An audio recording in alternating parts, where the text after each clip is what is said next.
Ba za ta faɗa da hujja akan manufa ɗaya.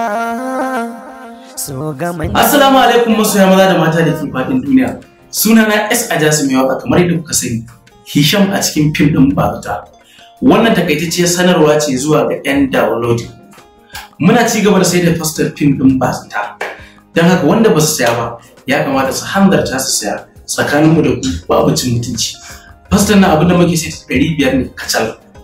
Idan ka mallaka to in baka mallaka ba kai kokari ka bibiyi wannan lambobin da muke sa a cikin fim domin ka samu wannan fustocin.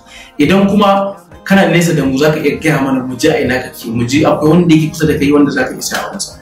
Ba cin mutunci, ba kyara, ba wulakanci, amma ka saya tunda mun san kuma kuna son ci gaban mu kamar yadda muke son ci gaban ku. Dan haka muke ƙara sanar da ku cewa ku je ku saya. So da ba mu son biyo bincike mu ga baka da shi a ci mutuncinka. Muna roƙon ku. Ba cin mutunci ba wulakanci ka daure ka saya ka tuntuɓi wannan lambar 500 ne ka tsarki saboda ka saya saboda mun san halin rayuwa. Muna godiya sosai. Dan haka ku ci gaba da subscribe din wannan tashar tamu mai albarka wato mai nazari TV.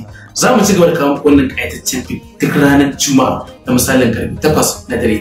Idan ba kun shigo a cikin wannan tashar ne tamu mai albarka mai nazari TV to ka danna mana subscribe sannan ka danna mana like sannan ka yi mana share zuwa ɗan uwa da abokan arziki su ma su kalla.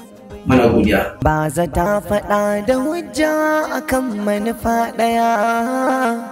So gaman jini da baya.